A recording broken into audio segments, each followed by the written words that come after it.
My dear masters, my dear friends, my dear gods, welcome to all of you to the today's holistic wellness program, Batch 5, Day 11. So welcome to all of you, and on the auspicious day of Diwali. So once again, wishing all of you. And today's our session consists of three parts. The first part is spiritual wisdom.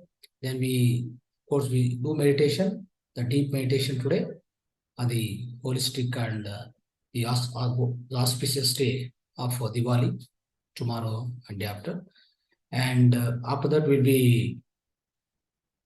try to understand about global warming, which is the present day, the crisis, the biggest crisis which humanity is going through. And finally, we try to understand about the very important mudra.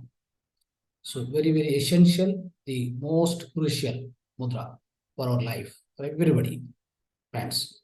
So that's going to be the last one. Okay. So let's start the spiritual wisdom of today, friends. So let's try to understand. So what exactly the spiritual wisdom we'll try to understand today. So part of our spiritual wisdom today, we will try to learn about ourselves. That means, so the topic of the today is life is sheer wastage without knowing this. Without knowing this, the life is a sheer wastage, mere wastage. So this is a topic which we have selected today. So let's understand how the life is going to be waste without knowing something, without knowing what exactly it is. We need to identify what exactly it is. So that's our spiritual wisdom today we are going to discuss. So friends, when we understand, the entire this creation, so we have been discussing about the creation, how the creation happens. So from the supreme power, how the creation is going to happen, basically, is continuously happening. So in the form of two parts, right? Purusha and Prakriti, we discussed already. The Purusha means human kingdom comes, Prakriti means all nature kingdom comes. So the nature kingdom consists of all the plant kingdom, mineral kingdom, bird kingdom, and animal kingdom.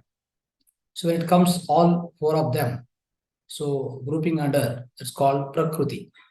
And the Purusha, so that's a part, that's a separate creation. These two are parallel creations. There's no question of the interconnection, but there are parallel creations happens. It's happening in the entire cosmos. So under Purusha, so human being comes, male and female both. So this comes under Purusha. So when you look at both the creations, what is common? What is the commonality? What exactly is the common? Right? The supreme consciousness flowing through the both creations. The supreme conscious or soul consciousness, whatever we say, it flow through the both creations, and then both are manifested into the different physical bodies. When I look at a smallest creature to the human being, so all have the only one thing common within all of them. So that is the supreme consciousness is very much pervading and persisting in every type of the physical body, my dear friends. So right from the smallest mosquito and mosquito, or below that, so lowest creature, virus, bacteria. You take anything. So some of virus and bacteria, so they are invisible. Of course, they are very much existing. So they are visible for the the high level, the high powerful cameras and all, which medical scientists will use. The different equipment is there in order to identify them. But still, so they're also live. They are also live. So that's why many of the viruses cause the diseases. Many of the good bacteria is there, which is helping human body. So good bacteria is there helping. So a lot of other instances. So that's how everything is alive. Wherever you see there's a life, wherever thing is alive, that means it's live. So when it is live, it means that there is something called a consciousness. The consciousness exists there. The consciousness is working there. So this is what we need to understand. So this is how the entire creation is working, my dear friends. But what happens is for the modern science or modern scientists, so they also know about all these things, but they don't want to bring it into the limelight. So the moment they bring it to limelight, what happens? Everybody will become independent. Everybody become joyful, fearless, deathless, whatnot. Everything will be achieved. When human being achieve all that, what will happen is they'll be going out of the clutches of government or a so-called scientist, so-called business. No, nothing. They will not be under the control of them. Now they are under the clutches and control of a particular community or a science community, a great scientist. Whatever they decide, whatever they propose, so that's going to be implemented. The reason being, the humanity is not allowed to access or touch this consciousness part. There are so very good scientists. They really have written the great books also. So if you read them, so you'll also understand. So what is the role of consciousness? So there's one book called Biocentrism, which is written by Robert Lanja. Biocentrism. Friends, mind is consciousness. We discussed very detailed yesterday. We know it right now. The mind is how the mind is consciousness. So if you understand the mind, you can understand everything else. If you understand yourself, you can understand everything else outside. You can understand all other things. The entire creation, all the mysteries of the creation will be revealed to you at once. So this happens.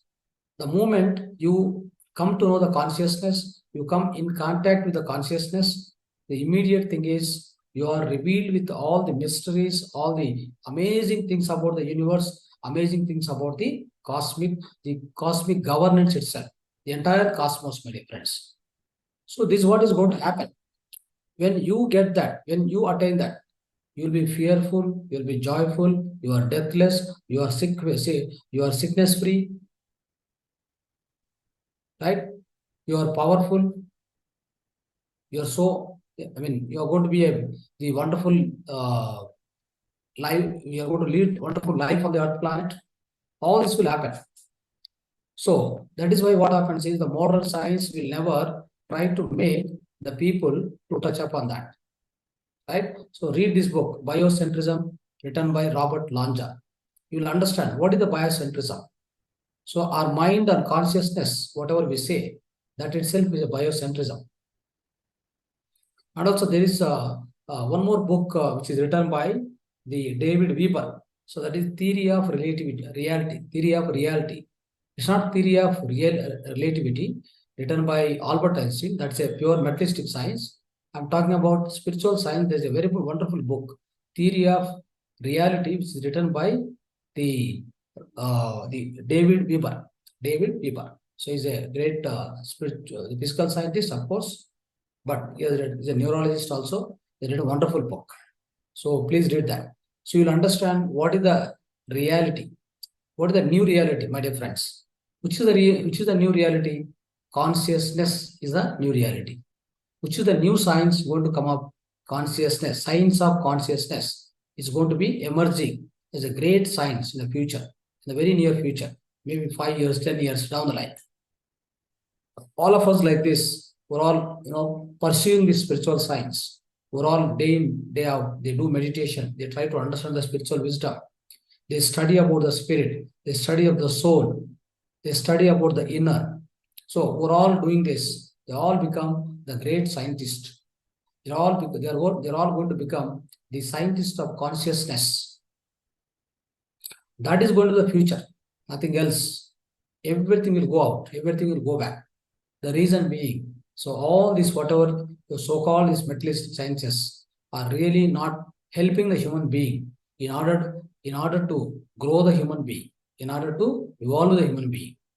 The human being is suffering with the greatest problems, my dear friends.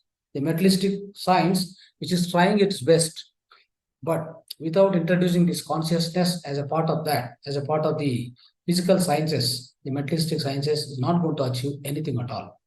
Whatever they do, they are limited. They are limited in the capacity. They are limited in the features, all the features of the science. the physical sciences or materialistic sciences cannot identify the root causes for so many issues, so many things which are happening to the humanity in around him. That's the problem.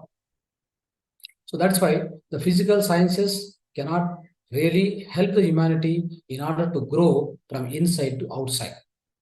This we need to understand very carefully.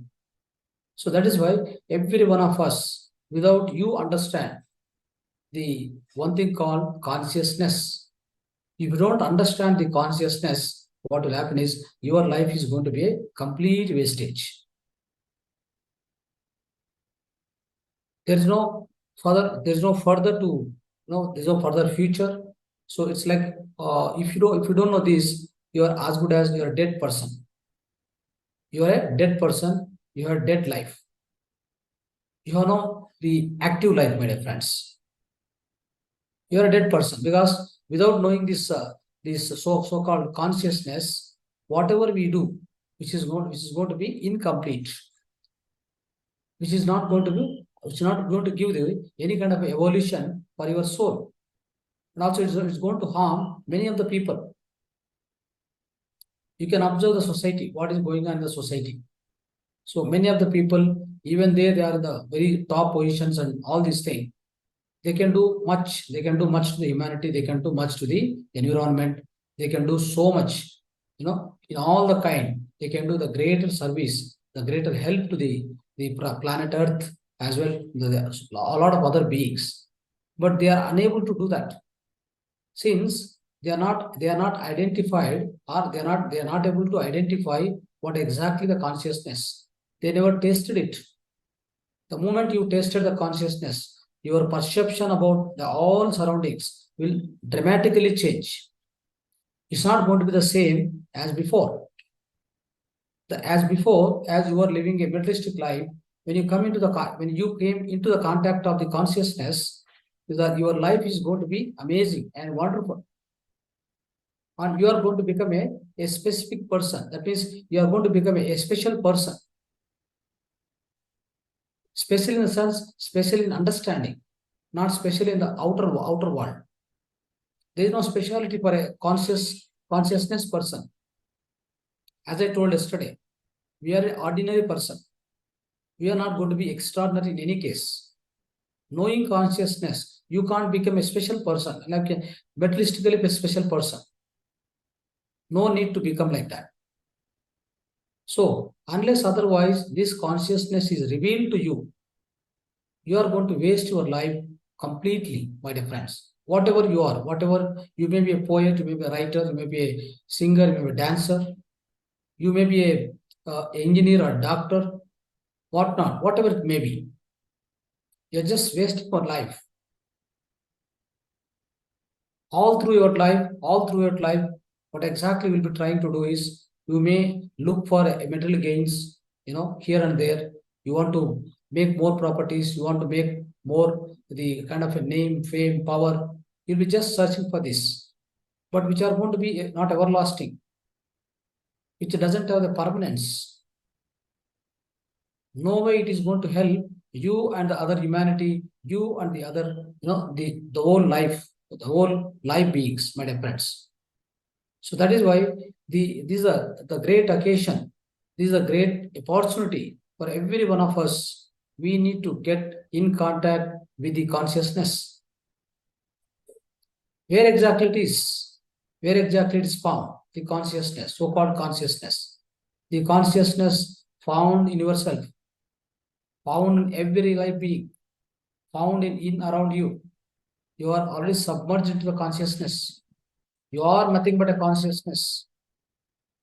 At the same time, what is the doorway? What is the doorway? What is the golden key in order to open, in order to unlock the great mysteries of life, the great mysteries of the universe, my dear friends? So the golden key is your breath, is your meditation. So through meditation, through the breath, you will be able to unlock, unfold the entire, the gold mine, which is very much within you. That is called consciousness. So every day we practice this meditation, we practice the spiritual wisdom. Then we become a new human being. We become a new person, new of you. You always become a new of you. When you're practicing this meditation, when you're practicing this so-called consciousness. So that is why the consciousness plays the vital role in the future days. All other systems are going to prone to failure, my dear friends. The reason being, all the systems, materialistic sciences, which are studying about only the object. What about the consciousness? Consciousness is subject oriented. It's not object oriented. All other sciences except quantum science. Quantum science is going to be subject oriented. All other materialistic sciences are object oriented. They look at everything as an object. Everything is a solid matter, which is invisible. Who is going to study of the? Who is going to study of the? They are visible, but who is going to study of the invisible things? All the consciousness, the entire spiritual science is going to study, is going to reveal you about the all invisible things. There is no such a science on this earth planet. It's going to reveal you about the invisible things. There is a 99% of invisible things going on in around you. You are not aware of that. You can only see an object-oriented, a materialistic things about only 1%. 1% is the object-oriented. 99% is the subject-oriented. In that case, we are wasting our life by just putting our entire life, right from mind, body, our own energy, right? So everything we are putting into that 1%, which is just visible. Looks is visible and it's visible and it's going to be temporary, which doesn't have any permanence, which is going to be disappeared in one or other day. We are just wasting our entire 100% effort or 100% life just in order to explore, just in order to work with the object-oriented sciences. The object-oriented world, which we are spending 100% of our time, but whereas 99% of invisible things are there in around you. In order to understand, in order to realize all these invisible things in around you, 99%, you need to spend your time. You need to day in, day out, you have to work with the so-called this consciousness. Work with the consciousness, the field of consciousness, which is going to reveal you, which is going to make you as eternal being. Once you know the consciousness, you realize the consciousness, you are going to become eternal being. You don't have death. You become deathless. You are not going to be touched by any other things. Nothing in this world can touch you. Once you become a conscious person, once you realize the conscious person, no poverty, no fear, no money, nothing in this world is going to touch you once you become a consciousness person. So that is why it is such a powerful thing. It's such an essential, very crucial thing, my dear friends. We need to understand. Without understanding this, you are just merely wasting your life. If I'm able to see you, if I'm able to talk to you like this, I have consciousness. Without that, I can't do anything here. It means everything is alive. Whatever you touch, wherever you touch, whichever the physical body, it has got its this sparsha visible. That's like a touch. Once you touch this sparsha, it means it is alive. It is alive means what? It has got its own consciousness within. There is no instrument, my dear friends. There is no instrument to measure the consciousness. I was explaining yesterday. We can't measure the love. We can't measure the feelings. We can't measure the thoughts. But they exist. Very much they exist. Similarly, we are all existing here. We are all participating in this session means every one of us is every one of us are conscious in the nature. We are having very much consciousness in every one of us. Otherwise, we are not here. Without consciousness, the consciousness is also called as Shakti, is also called Shiva. You can say Shiva consciousness. So if you have the consciousness, you are called as a Shiva. If you don't have consciousness, you are called as a dead body. You are called as a Shava. My dear friends, so that is why it's so essential every day, day in, day out. The consciousness is the thing which we try to always spend our time more and more with the consciousness. Try to get into the consciousness, try to always go near to the consciousness, live with the consciousness, spend your time with the consciousness through your meditation, through your sadhana. Even without meditation also, you can be aware of your own consciousness in many manners, in many ways. You have to be aware. Whatever you are doing, you must be in the present state of mind. When you are in the present state of mind, you can be aware of your own consciousness. In that case, what happens is, so instead of mind, so straight away, your intellect and your soul energy or soul consciousness starts guiding you. If you are in the present mind, if you are out of mind, what will happen is you are always misguided by so many thoughts. Your body is here, but your mind is not here. Your presence is not here. Your consciousness is not here. What is the source for all the thoughts, my dear friends? All the thoughts, the entire mind is born out of consciousness. We do not need to think that a mind means, in the generic word, collection of thoughts and bundle of thoughts and all these things. The mind itself is born out of consciousness. And all the thoughts will be originated from the consciousness. That is the base for all the things.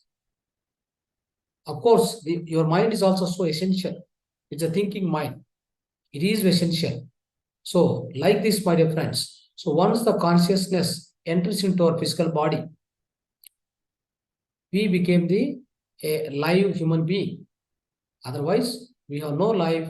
We have no consciousness. Means we have no life at all. We are dead. We are brought to the dead. That's how we need to understand, my dear friends. So that is why it is very essential that the one's consciousness, the individual consciousness, is also called as individual soul, comes into this human being. And we start working right from the childhood till the last breath. We will be doing so many other tasks on this material plane. So hence, when we are doing all these materialistic tasks, the so many object-oriented tasks on the Earth planet, we forget our consciousness. We rarely touch the consciousness. That is why we are all suffering, my dear friends. The suffering comes because of you lost the connectivity with your own consciousness. The moment you regain the consciousness, the moment you get a connectivity with your own consciousness, Chaitanya, Atma Chaitanya, then you start exploring yourself in a greater way. You start working with a high efficiency. You start working with the highest amount of creativity. You start working with the highest amount of productivity. You will become fearless. You will become a brave person. Everything will be achieved, my dear friends, in this planet Earth. Provided you have got the connectivity, you are always living in the consciousness state. Whoever living in the consciousness state, you never become sick person. You don't need to go to any doctor. He doesn't get a rare occasion to go to any doctor. Unless otherwise there are the accidents, something else happens. The reason being the consciousness is the highest power. It is infinite power, exists in every human being. In fact, in every life being. That itself will take care of all your basic needs to the highest needs on this Earth planet.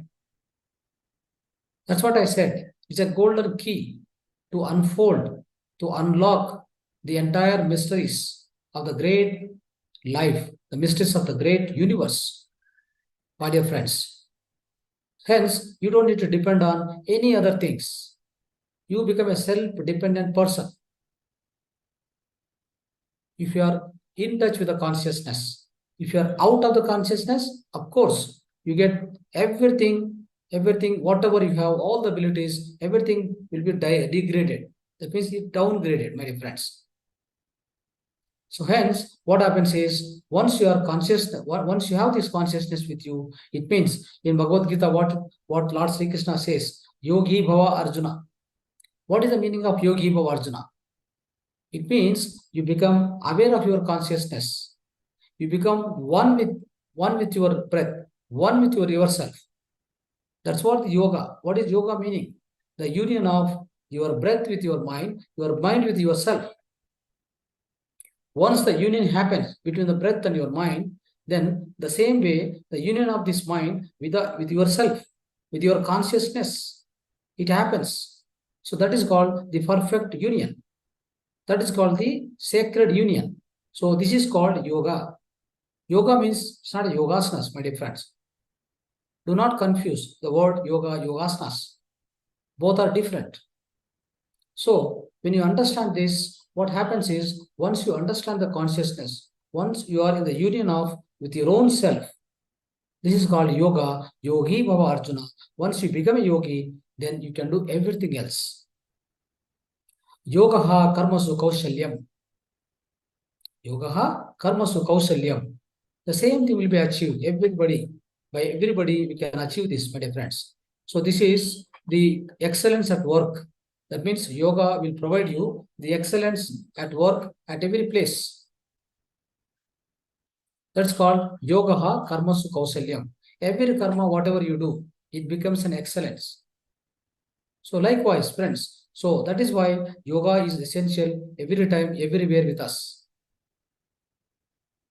So in that case, what will happen is, the entire human being, the whole human community, humanity has to very soon, they have to approach the way of life should be turned towards the conscious life.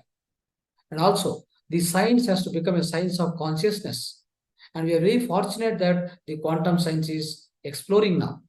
The quantum science is making a lot of steps in order to improve, in order to come in close with the consciousness, the field of consciousness, the field of human consciousness, my dear friends. So with which what will happen is, definitely we are going to see the brightest life, the new science. New science is going to born. Once you become a conscious person, you are newborn person, you are reborn person. Until otherwise, you are a dead person, my dear friends. You are living, of course. You are living, as a materialistic life you are leading here, but you don't have any awareness about yourself. As long as you have no awareness about yourself, as long as you don't know about yourself, you cannot know about anything else in this world. That's very simple to understand. You don't need to study about everything around, but you never spend your time to study about yourself. You study great Vedas, great Upanishads, great physical science, materialistic science. You become a chemical science biologist. So many things. But what is the use when you didn't study about yourself? You don't know anything about yourself.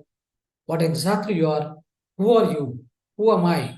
When you don't know this, then you have no business in knowing about all other things around you, my dear friends.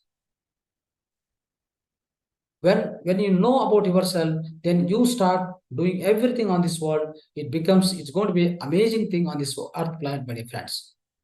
It is going to leave the remarkable thing in every field, wherever the meditators are working, wherever the people who are conscious people, who are all going to work on this earth planet, all the task is going to be an excellent task.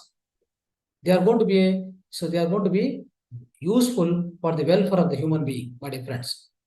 Now, not having the conscious life, not having the consciousness touch, not having the connectivity with the access with the consciousness, whatever you are doing, it is going to be a damaging to other, all other things around you. You can in fact observe many of the people who are working in this, the current life, the current society. Everybody is trying to somehow is manipulating and is able to damage the things instead of protecting the environment, protecting the surrounding people, instead of helping other people, instead of the taking care of the all things around him. He's trying to damage by doing something. Whatever he's doing, he's committing the kind of karmas what he's committing. All the karmas, whatever he does out of non-conscious state. So any karma which is done without having a yoga with him, it is not going to be fruitful. It is not going to be helpful to anybody on this earth planet or to the any other other beings, other life beings on this earth planet, my dear friends. That is why it's so essential. We need to understand this consciousness. So hence, what happens, friends? So once we get a consciousness, once we understand this consciousness, so it means, so we will be doing a lot of karmas as we discussed in the previous classes.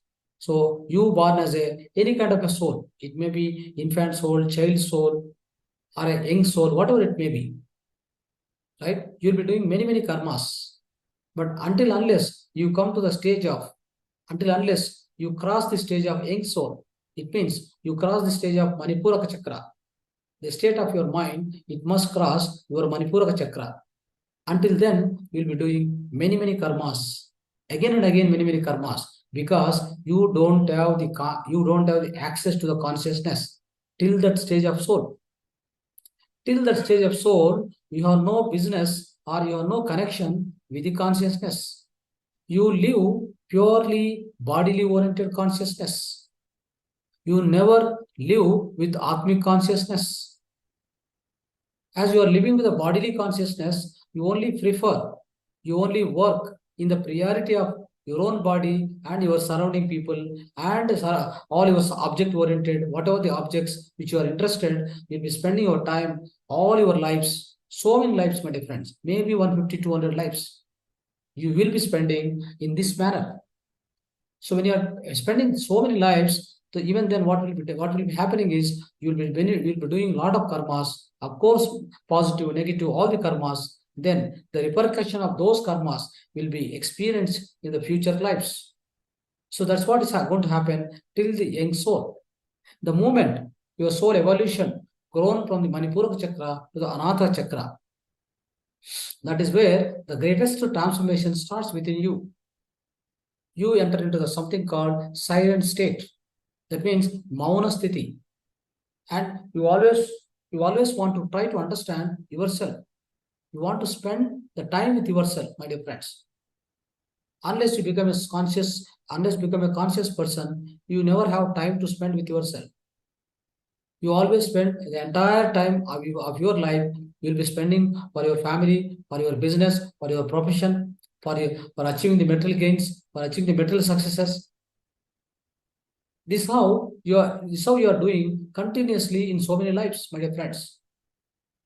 Now, when you get the realization, when you became a old soul, when you became a matured soul, you will be working. You'll be reaching to the state of Anahata chakra. That is where the exploration in yourself, exploration about yourself, about this consciousness will start happening. So that is the point. The way or the access or the efforts in order to connect your consciousness starts happening within you, in your life. So that's how you'll be starting your journey towards your own self, my dear friends. So from then on, what will happen is slowly you put every day, every life. So such lives are going to be number of lives, right from Anahata chakra till the Visuddha chakra. So many lives you're going to take, right? So in every life, you keep putting in your efforts, right? You already reached to that state. As you crossed, 10th class, then you come to the PUC, come to the degree, you never go to the PUC again. Once you pass the degree, then you're not going to go to the PUC. You're not going to go to the 10th standard. Similarly, a soul which entered the so-called matured soul, matured soul state will never go back to the young soul or baby soul or child soul, which always going to evolve. That's what we understood now in the previous classes. There is a cause, something called the constant progression. It is keep happening within us, keep happening for our soul evolution, my dear friends. So this is how what we need to understand is the consciousness, which starts, we start accessing the consciousness, we start connecting the consciousness, and at the stage of a matured soul, from then on, what will happen is from the stage, from the time when we start connecting our own inner consciousness, what will happen is your soul evolution will be so faster, my dear friends. It will be so faster. The reason is you have something called, which we discussed already, the rapid progression. The rapid progression, first is constant progression, other one is rapid progression of your own soul. It will happen. The reason is you have added the consciousness that is yoga, that is a meditation. You added to your life right from the so-called matured soul or a old soul or something called from the Anahata Chakra. So the moment you added this yoga at that point, then what will happen is, so your soul evolution will be so faster, such a way that in every life you'll be keep on learning many of the spiritual things, spiritual wisdom you'll be gathering, wisdom will be your learning, and then you always spend your time with yourself. Most of the time you don't do any new karmas, and you're not going to gain any new negative karmas. So for negative karma, again you have to pay back. So all this will be cut off. So by the stage of you reach the Visuddha Chakra. By the time you reach the Visuddha Chakra, you have the ultimate consciousness with you. It means you'll be having the most of awareness on your own consciousness all the times. You will be living as if you're a godly being, as if you're a divine being.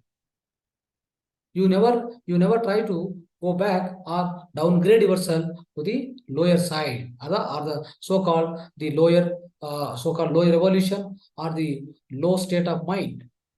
Always will be in the upper state of mind. Always will be going in an upward direction in your soul evolution, my dear friends. So all the godliness, all the godly characters, all the godly features will start evolving more and more. What are the godly characteristics? So our friendship, our love, compassion, helping nature, the patience, perseverance. So all this, the so-called so many godly characteristics and so-called the great sattvic characteristics will start happening in a prevalent way right from the so with this Visuddha Chakra.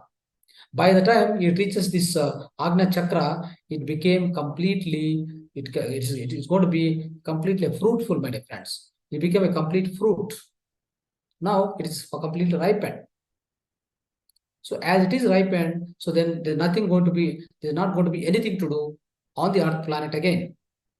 Since you have been evolving right from the Anahata Chakra till the Agna Chakra. Because you have spent most of your time with yourself, you understood better of yourself, then you also understood the entire universe by that time. The entire universe, entire cosmos, you might have understood by the time when you reach this Agna Chakra. Then there is no business to do here. There is no more business to do or no more business to come back to the earth planet, my dear friends. You can start going to the upward direction. You can start evolving further, and so you have so many other roles to play in the entire cosmic governance. You don't need to come back. You never need to come back again. So when you cross this so-called Agna Chakra, then you'll be entering into the Sahasrara state. So that is where you rarely come to the earth planet in order to help the people, or in order for the human welfare, or in order to teach the people, in order to amend the society. You may take the birth and come here, but there is no compulsion for your birth to happen on the earth planet once you cross the Agna Chakra. There is no need, there is no essentiality to come to the earth planet and in order to lead this physical life. Though you come here, but your purpose of your coming, your purpose, the goal of your birth is going to be very certain, and you're going to do the same out of any arts happens. Of course, anybody comes to this so-called karma bhumi, here you are going to face a lot of arts, lot of difficulties, lot of uncertainties. Uncertainty is there everywhere, my dear friends. Our life itself is so uncertain. Unless you know this consciousness, it's going to be completely uncertain. A normal human being who doesn't have any consciousness, he doesn't have any any access to the consciousness, what will happen? His life itself is uncertain. What's going to happen in next second? What is going to happen next 1 minute, 1 hour, or next day, or next life, throughout the life? He will not be aware of anything. It is completely blindfolded. It's completely so-called the uncertain. All the events are going to be uncertain for him. If at all you are connected to your own consciousness, your own inner voice, your own inner starts guiding you at every moment. What to do, what not to do, how to do, how to evolve, right? For everything, for as smallest to the biggest thing, you get the guidance from your inner side only when you are connected to your own consciousness. When you became aware of your consciousness, it is going to be bound to happen, my dear friends, for everybody. That's called intuition, that's called inner voice. It's going to be, which is going to be born, it's going to be born inside you, then it's going to guide you every minute on this earth planet. Whether you ask or not. So that inner guidance starts happening only when you are connected to the consciousness, the inner consciousness, when you came into contact of the consciousness. Until then, you are living the life of complete uncertainty. You are living the life of a blindfolded. Whatever it comes, you are just taking it and taking into your mind. Then you are suffering because you don't know about yourself. Who are you? So when you understand that you are not this body, mind, intellect, you are beyond all these things. You are way beyond all these things. Nobody can touch you. Anything on this earth planet cannot touch you. If you don't understand, when you understand that, when you realize that, then your life is going to be beautiful, and you are going to lead the blissful life, my dear friends, on the earth planet till the last breath. Of course, everyone has to leave this world one fine day. Or maybe he's Avatar Purusha, he's a great enlightened master or a great scientist, whoever it may be. They have to leave this world on one particular day, on one particular occasion, one particular time. Everybody has to leave this world. Before you leave this world, you need to come in contact with your own consciousness. When you leave this world, of course, you'll be living in the conscious state. There's no, again, mechanism of knowing it. You're already that.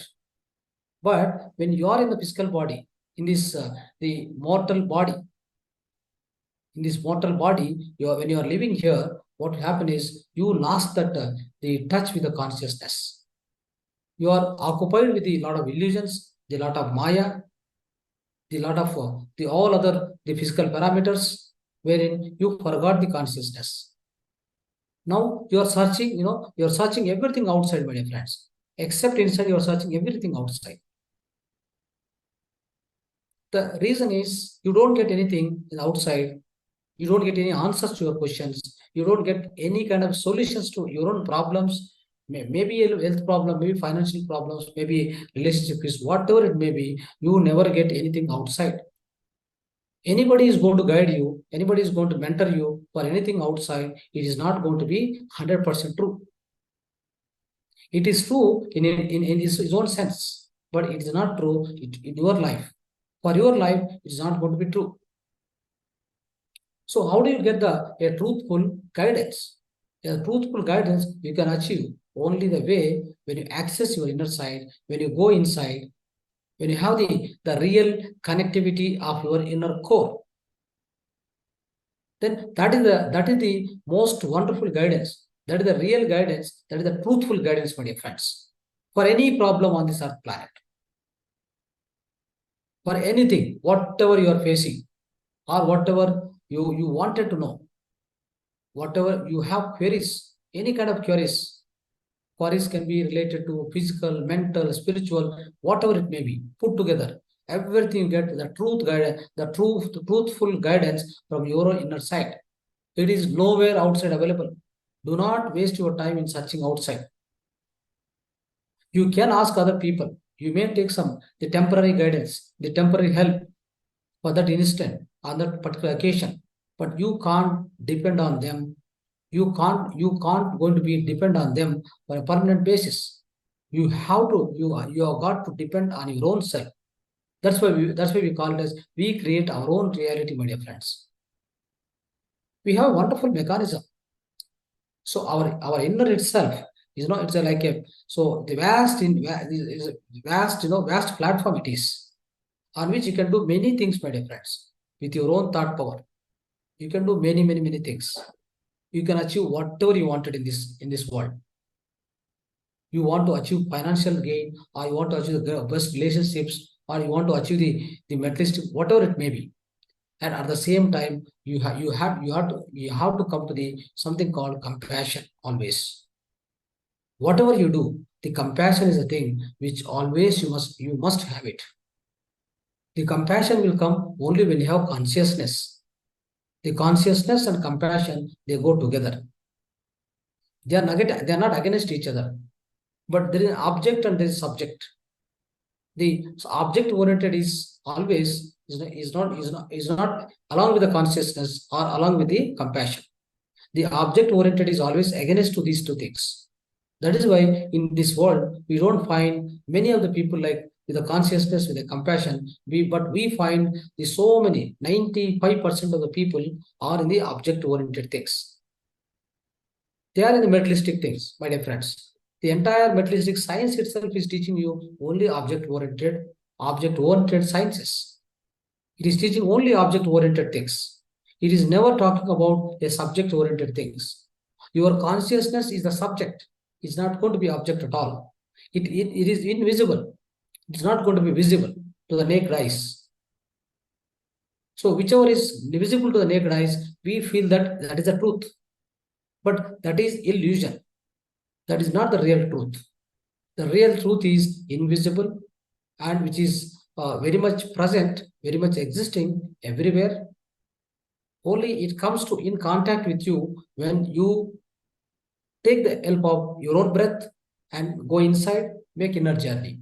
So that's what is going to happen, my dear friends. So that is why all the time, every time, so always be in touch with your own consciousness through your own sadhana, through your own practice, day in, day out, my dear friends. So let's practice the meditation today, right? So let's start our meditation. So after this spiritual wisdom, let's start exploring so our own inner, my dear friends. Let's sit the meditation. Who are already the masters who know the meditation, please sit in the meditation.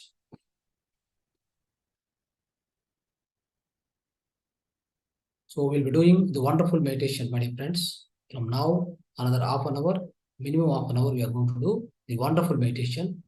That is where we are going to unlock our own inner, the mind which is existing within us. We are going to unlock today. So let's start meditation. Sit comfortably on the chair, on the bed, or on the mat. Cross your fingers like this. Keep on your thighs, and then cross your legs on the down. Sit back erected, always sit back erected. Then, so let's do the one simple pranayama, okay? Anuloma Viloma, right? So what will happen? Anuloma Viloma. So the left hand must be the Chin Mudra, okay?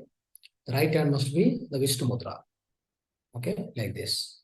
You can keep your, so right thumb, left thumb. So first we have to open the left thumb, okay? First you have to open the left thumb. Slowly intake of breath, and you have to close the left and then leave on the right side. Okay, so likewise 3 times here, again 3 times. This side you take, that side you take. But taking in should be very low, very slow, and taking out also very slow it happen. Okay, so do 3 to 4 times, and then we go into the meditation.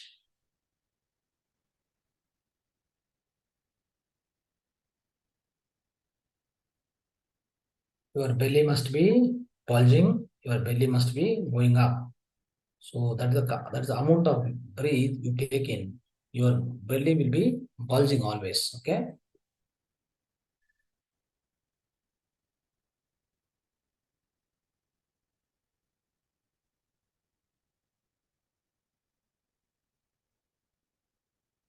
No sound of the breath. No sound of the breath should come. Okay.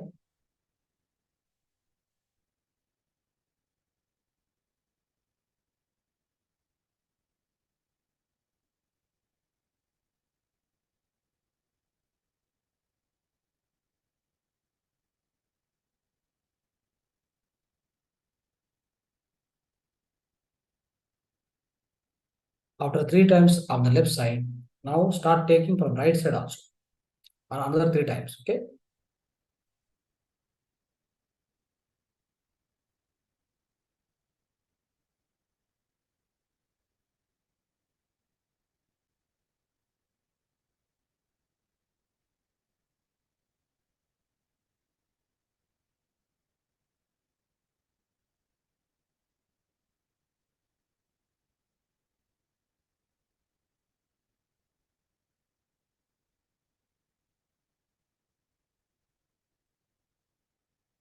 Yes, friends. Hopefully you're done 3 times left, 3 times right, and now you are so conscious of your breath. What exactly the breath, how exactly is happening. Okay.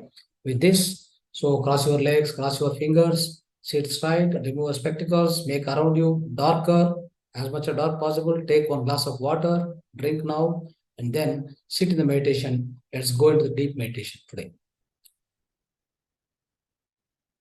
Just start observing your breath. Close your eyes. You all must close the eyes. Be with the closed eyes.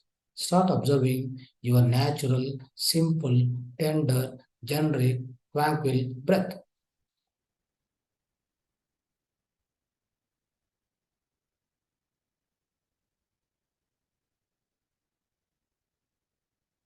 Through breath, we can reach to a consciousness. We are breathing. It means we are conscious already. We are already breathing. It means we are already conscious. We have consciousness within us. Unless you can't breathe, you can't take any breathing. Breathing stops. So we are conscious of breathe now. The breathing consciousness we are experiencing right now. We are just observing our breathing happening at the nose tip. At the nose tip, the breath goes in, breath comes out. Breath goes in, breath comes out. Just observe that. Become a witness. You are a witness. You are not this physical body. You are not this physical mind. You are not this intellect. You are a witness. You are a pure witness. Since you are a witness, nobody can touch you. Nobody can touch you. Nobody can damage you. Nobody can destroy you. You are a permanent material. You are an eternal material. You always exist in this cosmos, in this universe.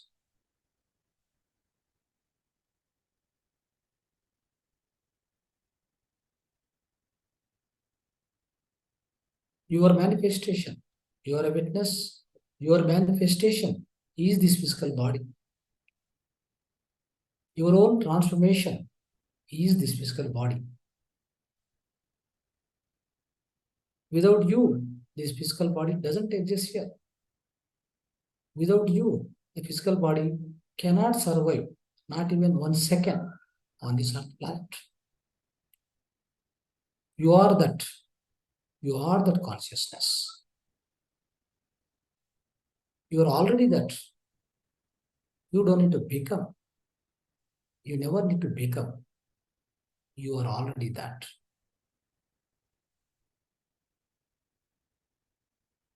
Through meditation, we are realizing that. We are reminding ourselves that we are. I am that. You are that. I am that. Everyone is that. That is consciousness.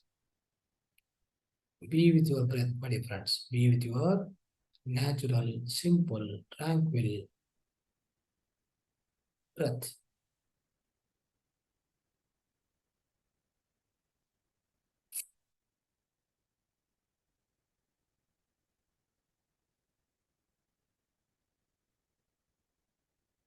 Dhyanam saranam gacchami. Dhyanam saranam gacchami. Anyada saranam nasti. Anyada saranam nasti. Dhyanam saranam gacchami.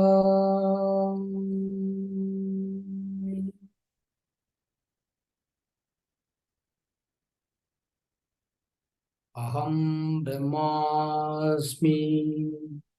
Aham brahmasmi. Tattvamasi Svetaketu. Sarvam Kalidam Brahman.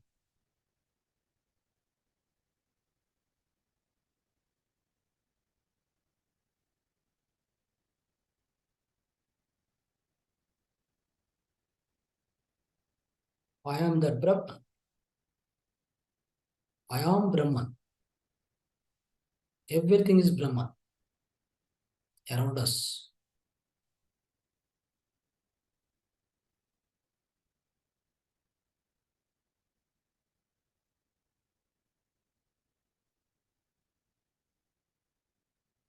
Be with your natural breath, my dear friends.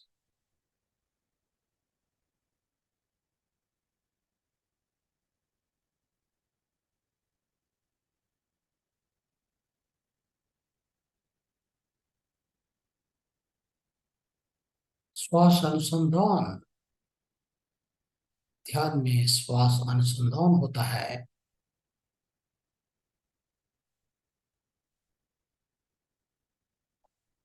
श्वास से मिलित होता है.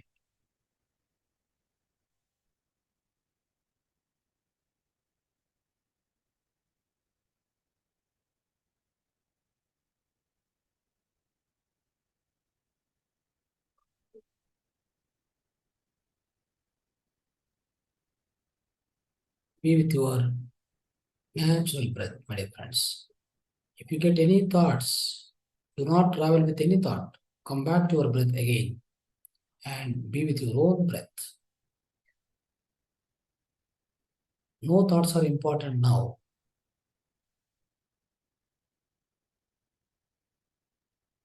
No more thoughts.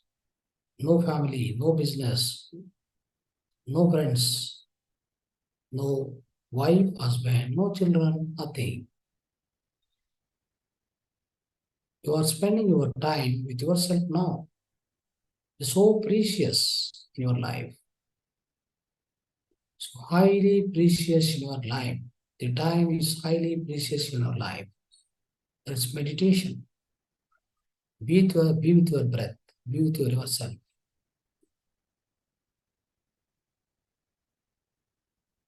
If any thought comes, cut the thoughts right away and come back to the breath again.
Last 2 minutes, final 2 minutes of meditation with the natural breath.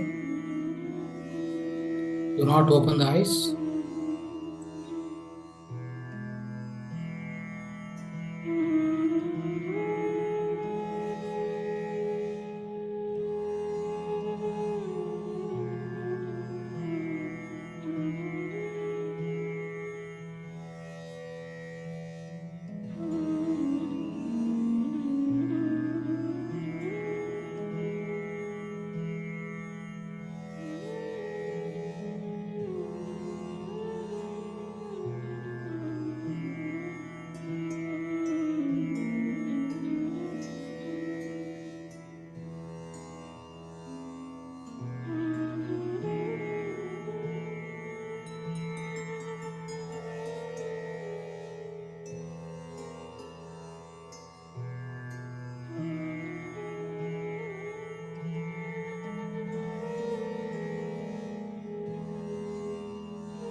Final 1 minute. Last 1 minute. Deep breath.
Last 30 seconds. Final 30 seconds.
seconds. And your life support, life.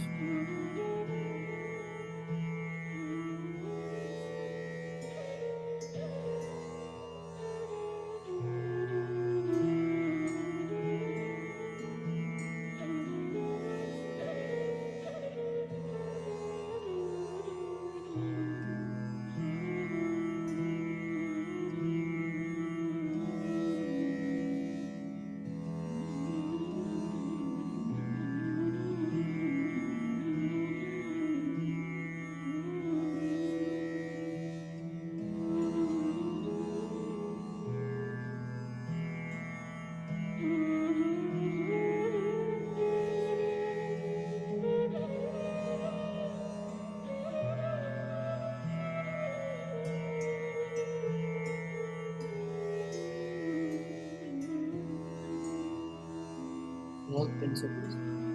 5 more 10 seconds.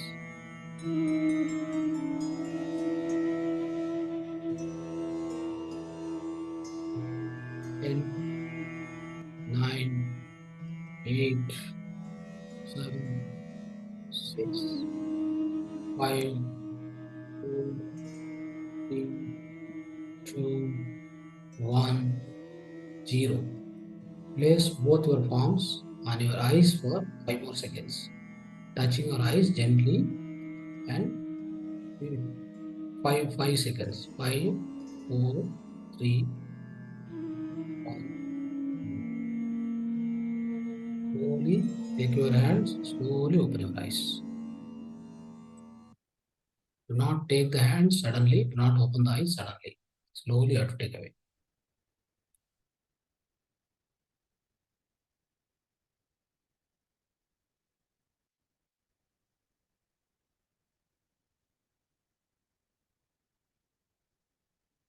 So, my dear friends, please come back. Be aware of your body. Be aware of your surroundings now.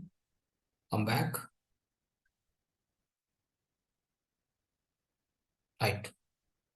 So, friends, we have learned the spiritual wisdom. After that, we have done wonderful meditation. Now, we look at holistic lifestyle. The part of holistic lifestyle today, you will understand about the present crisis the humanity is going through, physical life. So that is global warming, right? So many of you might have heard about this global warming. So welcome to you, all of you, to this holistic lifestyle, part of holistic life. Today, we are learning about global warming. What is global warming refers to? In fact, it is the entire, the environment, the nature, and the total globe itself. Nothing but, it's warming up.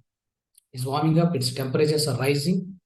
So year on year, season to season, the temperatures are rising up and no level. So there are no so-called, there are no forecasts, nothing is working out. In fact, even the scientists and, so many people are working, but it has gone to the uncontrolled manner right now, my dear friends. So with which, the humanity is going to suffer a lot in the future. Already we are suffering at this point of time. So let's understand what are the different reasons for this global warming. The global warming as such is causing the little temperature rise. It means about 2 to 5 degrees centigrade on the globe as such. The temperature is rising up. It's already raised. Okay. So due to what are the reasons? There are many reasons. So there are so many reasons. So due to which this global warming happens. But there are three gases basically. So these three gases will be collected and it exists in the atmosphere all the times. So they are not going away. There is no way to escape. So all these three gases, there is no way for them to escape out of the environment. So the reasons are many. So we'll try to understand little by little. So one by one, we'll understand again. So what are these three gases which are causing global warming? The first gas is carbon dioxide, CO2. Second was in methane, CH4, and nitrous oxide, N2O. So these are the three gases. So they are generated due to various sources and they just get to the atmosphere. they are trapped in the atmosphere. So what they do is, whenever the sun say, that means sun energy comes, sun rays comes. So those sun rays will be captured, will be trapped and will be captured, and that will be stored in this all this the gases, all the gases elements which present in the atmosphere. So they capture and keep it. They don't release into the atmosphere. So that's what the problem. So if there are no such number of gases are exist in the atmosphere, so the sun rays comes and then it comes to the earth. As such, the earth it comes and then reflect back, and it goes whatever it comes here, and then it will be released back also. It goes beyond the space, beyond the stratosphere, all this troposphere, all this. But what is happening here? So this troposphere, stratosphere, we have a lot of these pollutants, these gases, which are coming into the atmosphere, which are very much existing. So because the day-to-day the pollution is increasing, so day-to-day a lot of the industries, lot of transportation, the kind of the electricity generation. So the way we are generating these gases are very rampant.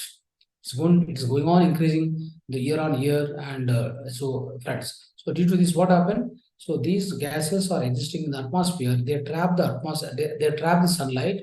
They keep it. It means always they'll be having it, that particular the sun or the sun heat. So that heat energy will be trapped in these molecules, all these gases molecules.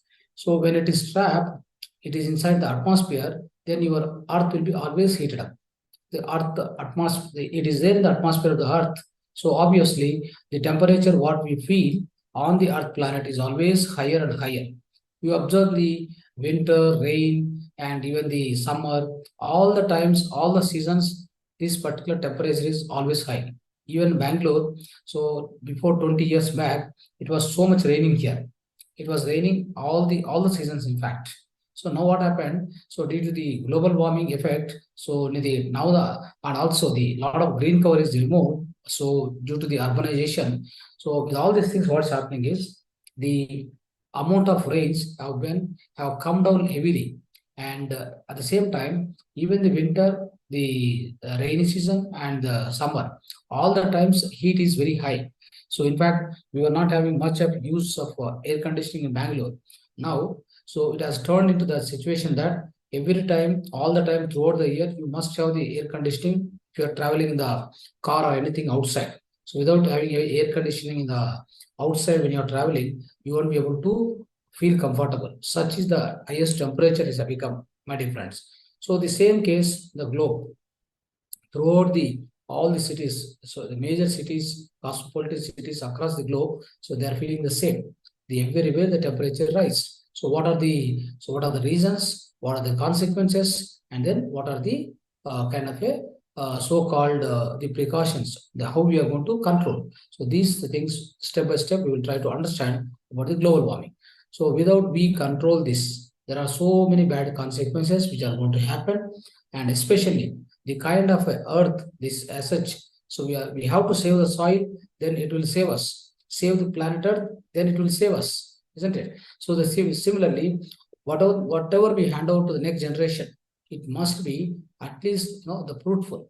It must be having something, some resources, all the things kept proper, and then hand over to the next generation. So, but if you do continue like this, so there's nothing to hand over them. We are going to hand over the destruction, but for all the next generation, my dear friends. So let's see what are the reasons for the global warming. So these are few reasons, 5 reasons we are given here. So there may be another reasons, so many reasons may be there. So the first reason is burning of fossil fuels. Friends, all the fossil fuels, it means your petrol, diesel, coal, isn't it? Natural gas, all these things for the sake of energy production, transportation, industrial processes. So for all these things, we generate lot of, we try to use these fossil fuels, these oils, which especially these are non-renewable oils. Okay, so non-renewable energy basically. So by using this, it produces lot of CO2 emissions. It means it generates lot of carbon dioxide. See, for example, you are taking a motor vehicle, car, whatever car, maybe bus, or truck, or your motorbike, whatever it may be. All these they use this fossil fuel.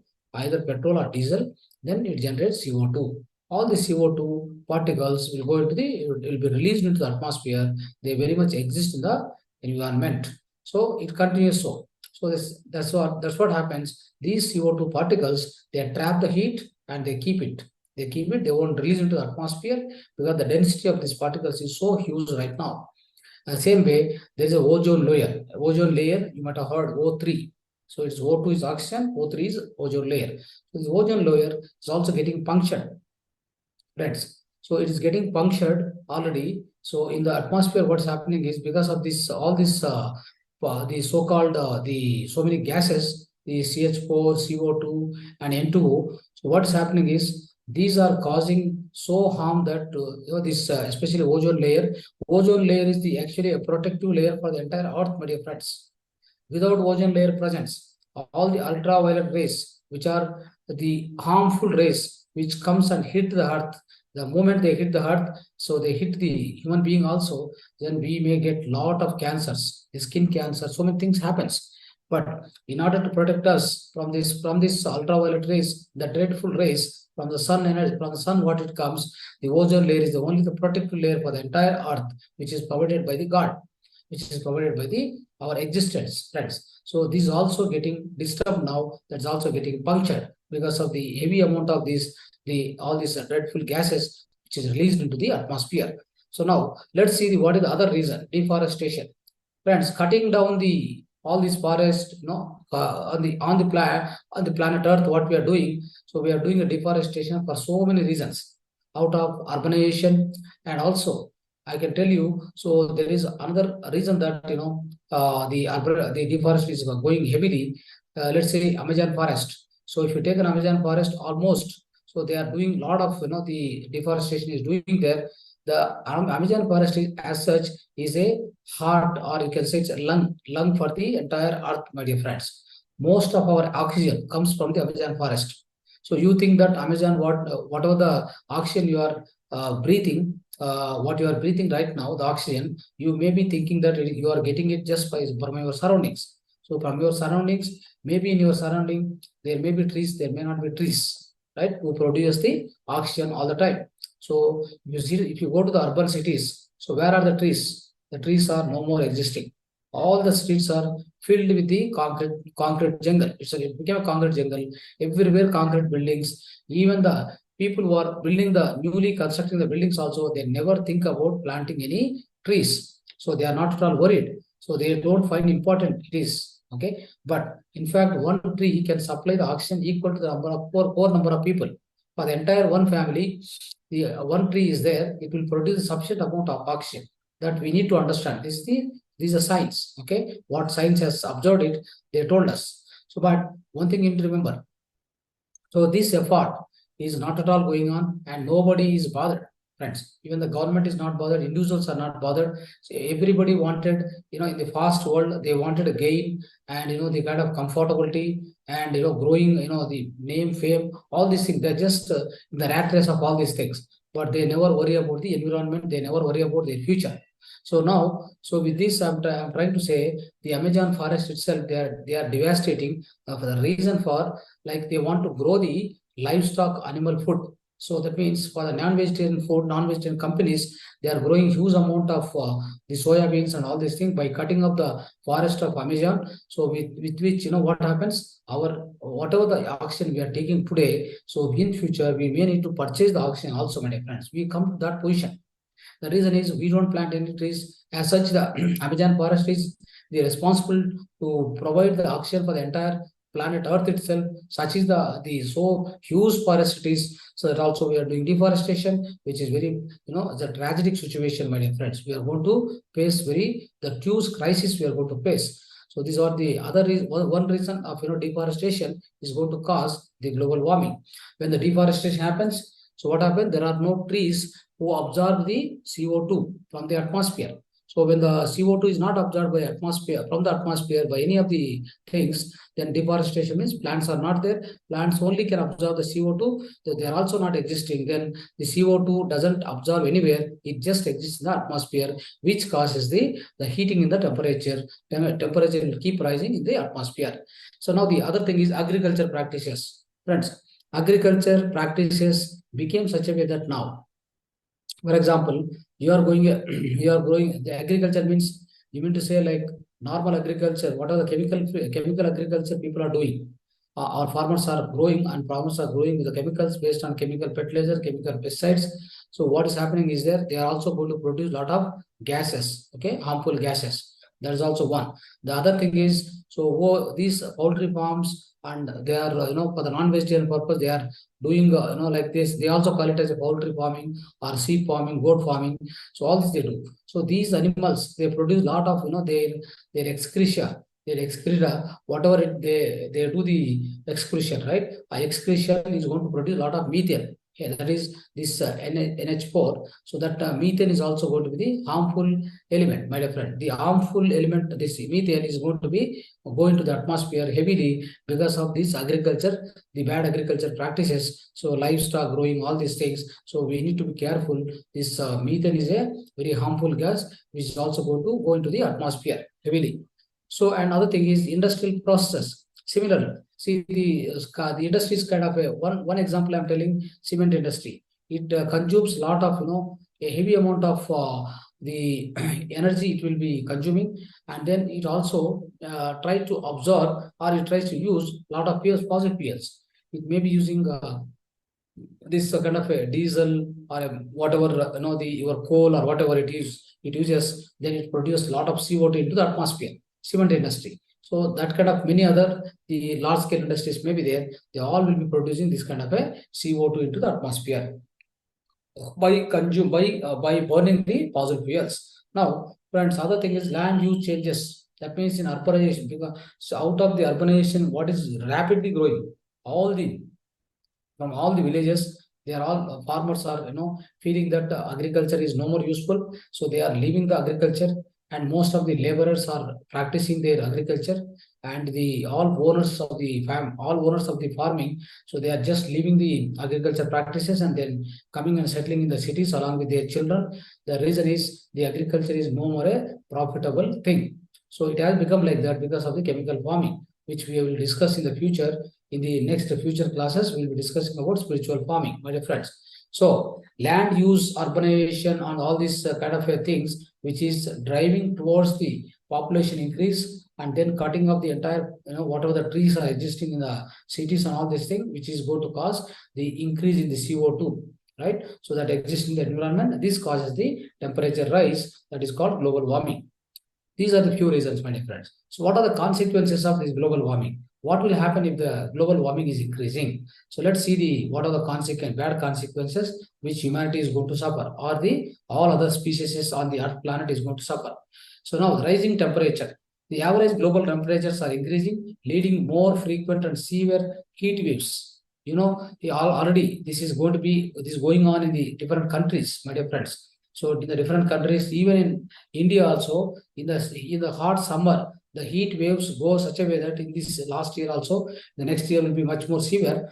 But the heat waves which has caused many of the people to die, because the dehydration will happen heavily because of the heat waves. Okay, so then without having a water content in the body will be obviously it goes into the, so it will get down, that all the energy levels go down. So slowly the people they lose their life also because of this heavy amount of heat which they are, so it's facing in the atmosphere.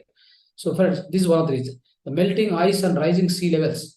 Higher temperature causes the polar ice caps and glaciers to melt, resulting in rising sea levels, which can lead to the coastal flooding and erosion. My dear friends, so here we have to notice very important point here is all the coastal cities, so-called the big cities like California, this kind of Chennai, Mumbai, Vizag. So they very lot of big cities are there, cosmopolitan cities. So these cities are going to face a huge crisis because of the heavy amount of rising in the sea levels happens. Because of what? The melting ice. When the ice in the North Pole and South Pole, these poles at the poles, whatever the ice is there, ice was in the solid form. Now it is getting melted because of the rising in temperature in the environment. So when the ice is melting, so what exactly happens is It keep melting means what it does, the amount of after the melting, the water comes out, which go and add into the sea. The sea levels are rising. The sea level waters are rising. So this is going to cause, if at all there is only 3 meter rise of the water, let's say just 3 meter rise of water, which is going to completely, the cities which are just adjacent to the all the seas, they are going to be flooded.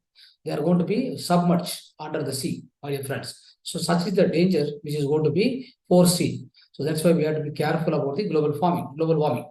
Then extreme weather events. Friends, because of this global warming, the extreme weather events are happening. Either the heavy rain or no rain or the earthquakes or so many calamities, all these are happening because of the imbalance what is created, especially in the nature. The amount of this, the pollutants which are existing in the temperature, in the atmosphere, the temperature is keep on rising. So this temperature is going to cause sometimes, the timely rains, no timely rains, heavy rains, no rains at all. So this is what causing, is causing actually the severe damage to the even farmers also impact. So nowadays the farmers are suffering because of the rain has to come at whatever the time it has to come, right time. The timely rain will never come because of the changes in the atmosphere. So all these environmental changes basically happened already because of these extreme weather conditions. Okay. Right. So this is how we need to understand. This is also a dangerous thing. So in future, what happens is, friends, if this continues, the farmers are unable to grow and the farmers are unable to get the harvest in time. And then what we need to do is we need to start eating only processed foods. There is no natural food available. The natural food just for the graining, just to get, get a amount of grains, a small amount of grains also we need to fight. Whatever the amount you have, see thousands of rupees and lakhs of rupees, but you may not be able to purchase 1 kg rice if this continues like this. Okay, so this damage continues for the farmers, it's going to be much more dangerous. So that's why we need to protect this environment by protecting all the sources which are generating the CO2 and other elements. Okay, now ocean acidification. So this is sagara, that is, so that samudra, so it's getting acidified. The reason is, see, whatever the CO2 exists in the atmosphere around the sea, it is going to absorb the CO2 into the water. So that's how what happened, as the water gets acidified. So then water became acidic. What happens is the creatures, all the creatures, the marine creatures which are existing in under the water, they are getting damaged. That means they are getting destroyed. So they are getting killed, my dear friends, because of the excessive CO2 present in the sea water. Okay, which also dangerous thing. Yeah, which is dangerous, which is going to cause a huge imbalance for all this, the ecosystem. Okay, now see, the other thing is ecosystem disruption. Yes, species are forced to adapt to or migrate as their habitats change, potentially causing biodiversity loss. In the cities you observe, so because of urbanization, what's happening? So they are cutting off the trees. So many things are happening. Then what happened? So because of that, so many of the birds, they are vacating their places from the cities. They are going very far from the cities. The reason is, in the cities they can't stay anymore because their habitats are removed. Their habitats are disturbed. So not only that, my dear friends. So they are also not able to get the water to drink. Of course, they are not able to get any food to eat, because in the cities nothing will be there except some wastage and unnecessary things, human being throw. Otherwise, nobody is ready to put any food for all these birds and animals, and especially, and in fact, the natural water also not available for them, because many of the lakes were present in the cities, which were, the pure water was there earlier. Nowadays, all the lakes are filled with the sewage water. So as there is a sewage water, in fact, the birds and animals, they are unable to drink the clean water. That is why they are having a scarcity of water. They slowly leave the cities and they are migrating, so that these biodiversity loss is going to be huge, my dear friends. Now the health impacts. What are the health impacts? The global warming can cause a lot of health problems such as heat-related illnesses and spread the diseases carried by vectors of like mosquitoes, virus, bacteria. See, in the recent times, we suffered a lot because of the COVID virus.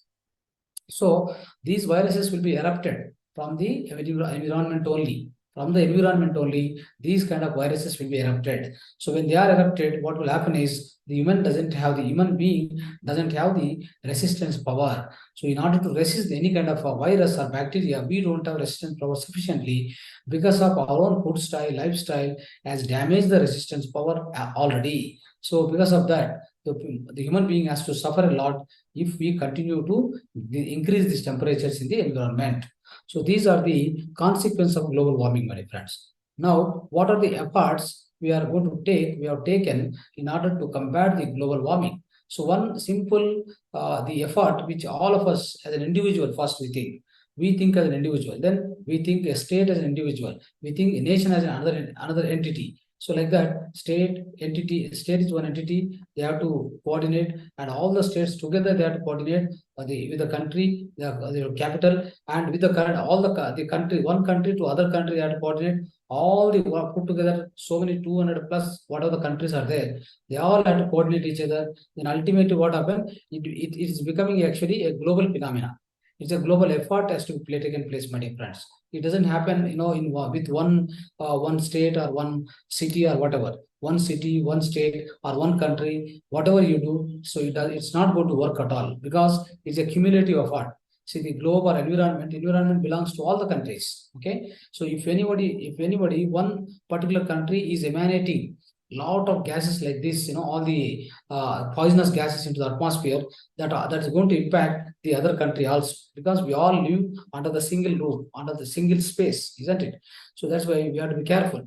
Anyway, as an individual, what can be done? So what you have to do is you have to use all the eco-friendly products, eco-friendly food products, eco-friendly usable things. Okay, you have to do that. Secondly, second and most important is you must plant minimum one tree for one person, or at least one tree for one family. You must grow.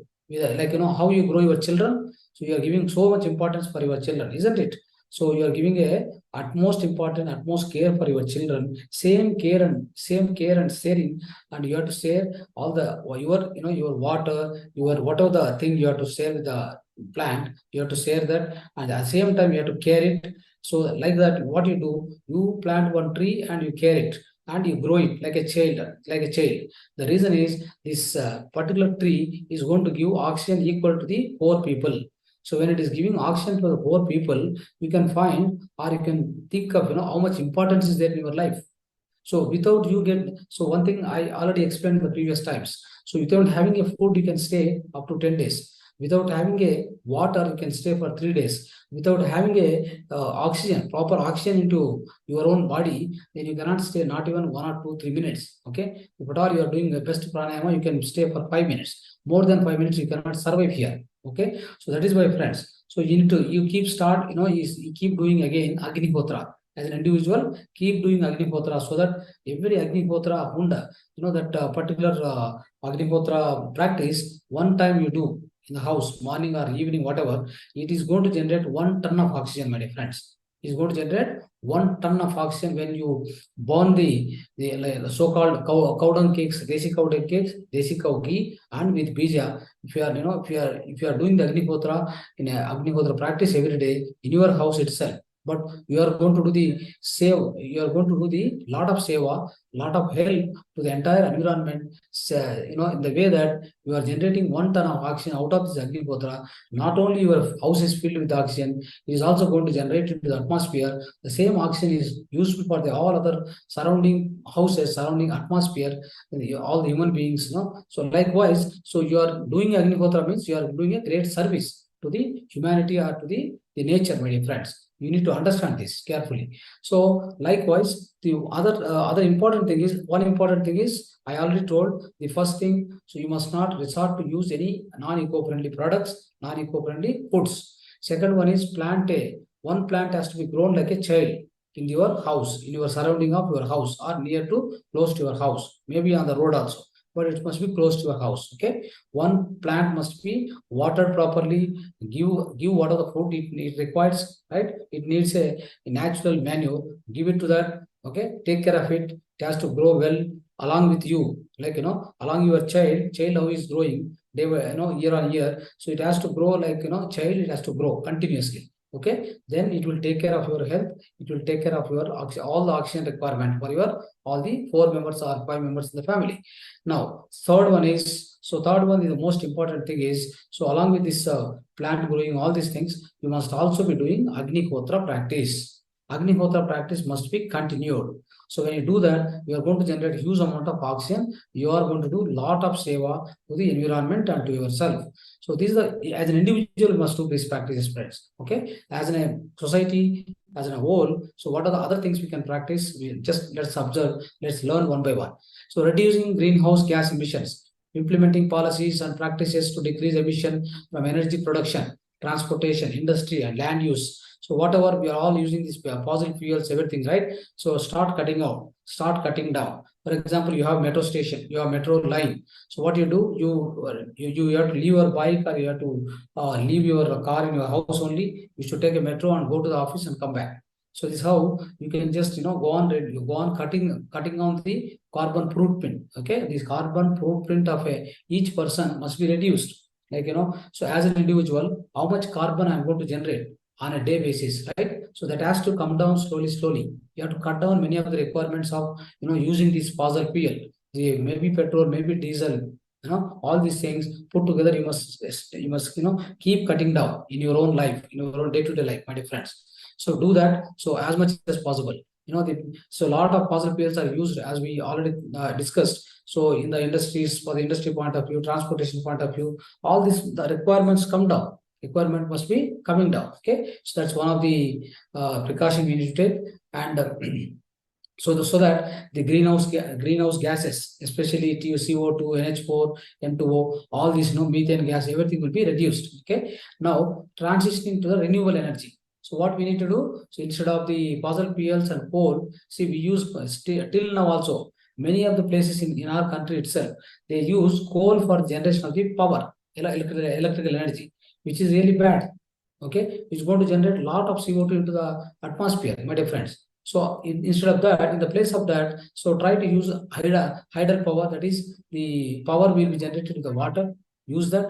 The power will be generated with the sun rays. The power will be generated with the wind. So go for these alternative solutions as much as possible. Okay, keep generating more and more power using these methods, so that your consumption of fossil fuels and coal will be reduced, and then the emissions also will be cut off. So now the energy efficiency, improving energy efficiency in homes, businesses, transportation, to reduce energy consumption. It means whenever you need, switch on the light. Whenever you don't need, switch off the light. Okay, don't use unnecessarily. Don't put the AC, all these things, whatever you need unnecessarily. Don't use all this power. This power, especially so-called electrical energy, if you start using more and more, they need to generate more and more power. They may be resorting to the practice of using coal again in order to generate more power. So that is very bad for the environment. Already the coal mines itself is devastated. They have so much earth, and they have dug the earth like anything, and it's going to be, I think it's going to be in the future. So it's going to be one big problems may happen, because of you are creating a lot of imbalance in the earth, underneath of the ground, underneath of the earth itself. Okay, underneath of the earth, whatever is available, so it is not meant for us. Understand always. For example, in your body there are a lot of organs. If I remove any one of the organs, what do you think about it? So will you be fit enough? You are not going to be. Similarly, whatever the things are there underneath of the water, which is not given to you, nature has not given to you. The meaning of storing all these things underneath of the water, underneath of the earth, means it is not meant for you. Whatever is available and visible on the surface of the earth, so they are very much meant for you. Use them, live your life, and let live other beings also. Like that, you have to continue, my dear friends. So it's not that we have today a lot of technology, and we are digging the earth, and we are making bore wells, we are making a lot of the mining we are doing, and taking a lot of things outside. So all these are actually what you can say, unnatural practices, which may be causing a lot of other issues in the future. Okay, right. So afforestation, deforestation. Friends, what happened? First thing is, we should stop cutting the trees in the forest and all, forest or anywhere. start cutting the trees first. And then we can, of course, what we need to do is, one thing is conservation of the trees. Second thing is again planting new trees. So this is called afforestation, reforestation, with which we will try to absorb more CO2 or more other nitrous oxide, methane also from the atmosphere. We can reduce these gases. Okay, these emissions can be absorbed back. Okay, now, so there are international agreements which are happening. What happened is all the countries put together. As I told you, this effort is combating the global warming is not effort of a particular one country, one state, or whatever. It is the effort, cumulative effort of all the other countries, entire the world, whatever the number of countries, they have to come together always. Okay, so likewise they made a Paris Agreement. So just making Paris Agreement is not sufficient. Okay, what is important is you have to put them into practice. You have to put that into practice. So more extremely very fastly. Okay, you must speed up. You must speed up and hasten the efforts. And this is what required at the current timings. Okay, at these timings, so all the countries, they have to decide and they have to implement the Paris Agreement what they have made. Just by doing agreement, it's not going to do anything for environment, my dear friends. Okay, we need a sincere efforts of all the countries to do this, the combating the global warming by cutting off the all emissions into the atmosphere. So with which, friends, so we try to understand today the global warming and the effects and its bad consequences and how to combat this global warming. So till now, we learned about the global warming. Friends, welcome to all of you for the home remedies for today. The part of home remedies, we are going to learn the wonderful mudra. Friends, this mudra, this mudra especially, it is the mudra which is, we can say the most crucial mudra, which is going to help everybody at the crisis, at the crucial moment, at the crisis of the time, whenever anybody is facing the heart issues, the heart pain, chest pain, heart attack, even after heart attack or during the heart attack. So all the timings, such is the cruciality of this mudra.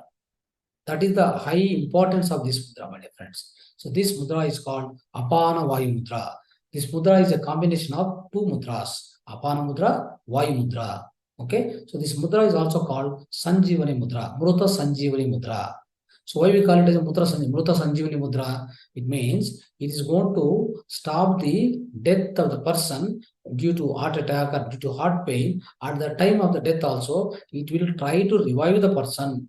That's why it's called Mrutha Sanjeevani Mudra. So it's a Sanjeevani Mudra. So and also your health of the heart will be quite longer. It means your health of the heart will be so much protected, and your health of the heart will be so pure and so great because of this mudra practice. Okay, this is called Apana Mudra. So how to practice this Apana Mudra? Let's see that. Okay, so Apana Vayu Mudra. So especially friends, as I told you, it's a combination of Apana Mudra and Vayu Mudra, right? So what is Apana Mudra? Apana Mudra we have seen, right? Apana Mudra is this, like this. This is Apana Mudra. And what is the Vayu Mudra? Vayu Mudra is this. Okay, this is a Vayu Mudra. Okay, so this is a Vayu Mudra, this is a Apana Mudra. Combination of these two is called Apana Vayu Mudra. That means keep it here, so keep it like this. See what happened? This, especially forefinger, must touch the base of the thumb. Okay, after touching the base of thumb, then these two, middle finger and ring finger, slowly, gently touch the tip of the thumb, and other two little finger must be straight upward. So this is the mudra we have to do, like this mudra, and then keep on the thighs and then start practicing. Okay, how much time we have given here, so we need to follow that. So especially this, whenever you practice mudra, before practicing mudra, you can have a little water, you can drink little water, and also sit straight and comfortably and take some 3-4 breathings. After that, you start going to this Bhangima, this mudra, this hand mudra, and then start mudra practice. And how much time you need to do? So this is a question. So how much time we need to practice this mudra whenever you have any such kind of problems, any heart related issues, gastric, all these things, So whenever it happens, so you must start using this mudra, especially Apana Vayu Mudra. So you have to practice for 30 to 45 minutes, okay, in one go, 30 to 45 minutes, try to use it, okay. So if it is more and more problem, 15 minutes also in one go, you can use it. This very, very powerful mudra, my dear friends. So immediately today itself, you have to start practicing. If you have any issues, if you don't have any issues, just 8 to 10 minutes, you just practice and leave it per day, not a problem. But at the same time, so anybody is having problems, they have to practice for a more time. So that is essential. At the same time, from today itself, after learning this today, from tomorrow onwards, you have to keep telling this mudra to everybody. Whoever come across you, please tell this mudra. Okay. Many of the people will be saved out of their dangerous situations also. Okay. So that is why everybody, you have to inform this mudra from tomorrow itself, my dear friend. You have to take a oath of, spreading this mudra at free of cost without charging anybody. We have to do our seva. Okay. Our seva is spreading this mudra to everyone around you, near you, nearby you, whoever you come across. You please tell this mudra. Okay. So I used to do the same thing, right? Whenever I meet anybody, any new person, first I teach this mudra. I teach the importance. I also teach him how to practice it. Then they start practicing. Then they save their lives. Okay. More or less, it will save the life itself. Okay. Fine. So after doing this mudra for anybody who's having ailment, all these ailments are there, diseases are there, they have to practice 30 to 40, 50 minutes at one shot. Then after that, followed by prana mudra. Prana mudra also they have to practice 15 minutes. So that any mudra followed by prana mudra, that mudra effectiveness will be more. Okay, you have to remember this. Now we try to see what are the other benefits of apana vayu mudra, friends. Okay, so this mudra is considered very beneficial for heart diseases. As I told you already, it provides the instant relief to a person suffering from heart attack and helps to keep blood pressure under control. Okay, so that's one thing. So that's what we have learned right now. So how this Apana Mudra is going to be much helpful for any heart related issues. Immediately it will work. And this is proven also through one study published in 2017. It helps normalize heart rate and blood pressure by activating the parasympathetic nervous system, my dear friends. So with which it will try to bring your blood pressure into control. Okay, so it's very, very important application, very, very important benefit of this mudra. Now, what are the other benefits of this same mudra, the Apana Vayu mudra? Let's see. The second benefit, provide relief from acidity, gas, and digestive problems. Okay, so it's going to provide a lot of relief if you keep doing this practice, and even gastric, acidity, digestion, all the digestion issues. Okay, and also detoxify the body. It will detoxify the body also. What it does is it makes sure that all your excretion, mala mutra, so all these things goes out properly, and it improves the respiratory functions. It helps to manage anxiety and stress also. It reduces, so improves liver and gallbladder function, and which helps in combating the diabetes basically. So this is also going to help other diabetes patients. Activate the parasympathetic nervous system to quickly calm the mind. Okay, so it brings a lot of peace of mind. Okay, and it helps to treat symptoms of insomnia and induce restful sleep. It produces a lot of good sleep, my dear friends, by practicing this, and promotes mental well-being and reduce negative emotions like anxiety, irritability, anger, etc. So it is going to be much helpful in this kind of any kind of whatever the anger comes, all the negative emotions. That point of whenever you find more negative emotions within you, is going to be much helpful. You practice this mudra. So balance out all three doshas, vata, pitta, kapha. These doshas will be balanced out. They'll be balanced out if you keep practicing this mudra. So it's going to be once these three doshas are getting balanced. So in your physical body, no disease will happen. So no disease will come to the physical body, my dear friends. So now the last and final, the helps manage physical pains like migraine, headache, back pain, menstrual cramps, etc. It means any migraine headache and any kind of headache, back pain, all these things will be, so it will be managed. It helps to manage any kind of pain out of all these things. Okay? Any kind of the pain comes out of all these things will be managed well if you use the Apana Mudra regularly, right? So now, so what are the precautions? There are few precautions only, not much precautions. So try to follow these things. So what you have to do is the Apana Vayu Mudra increases the earth element. People with the high kapha dosha or kapha constitution should handle it with a caution. So that means they should not practice more time. Okay. So once you feel that your problem is solved, you must stop this performing the mudra at that time. Maybe healthy people can practice maybe 5 to 8 minutes or 10 minutes. Okay, not more than 10 minutes. If all ill health people, they can use for 15 minutes also. But once the disease they come out of the disease, they must not continue this mudra. Maybe they can practice for a prevention is better than cure. You can practice for approximately about 10 minutes, okay, every day. Now, so do not put too much pressure on the fingers, okay? This already we have explained. So this, whatever the fingers you touch, it should be a feather touch. It should not be a very, it should be a gentle touch, not the, with a much more pressure should not be applied whenever you are doing the any mudra, right? So now the conclusion of this Apana Vayu mudra, which we are trying to understand today, the elements fire, earth, space, and air are all brought together in the Apana Vayu mudra, which is believed to have healing effects. So people suffering from the heart problems in the fast should practice this Apana Vayu mudra daily. Even you're already suffering also, you can practice this mudra daily. Basically, we're all suffering already. They must practice this mudra on the everyday basis. They must practice. Okay, who are not suffering, it is up to them to practice maybe 8 to 10 minutes, every day. Even if you don't have any medical problems, Apana Vayu mudra can help can keep your heart healthy, or your heart health will be so longer. Like what they say is, so almost like you can keep your heart. So for 100 years long, you can keep it healthy if you keep practicing this Apana Vayu mudra. So my dear friends, with this, we try to understand Apana Vayu mudra, Mrutha Sanjeevani mudra today as a part of our home remedies. So thank you very much.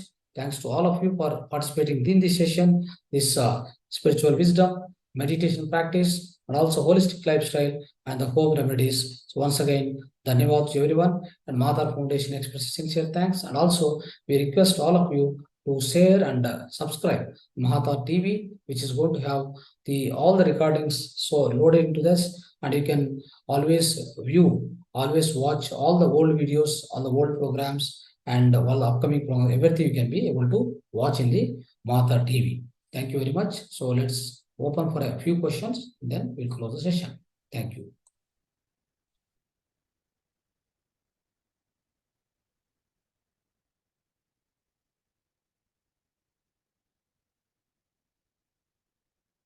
Right. So anyone want to ask the question, please unmute and ask the question.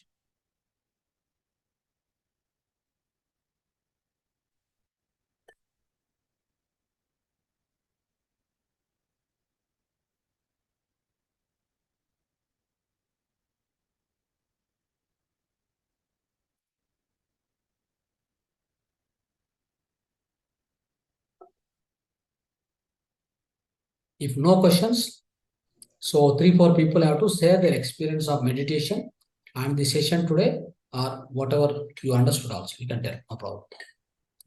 Just a casual sharing, then we'll close the session, okay? Because every day it is getting late for all of you also.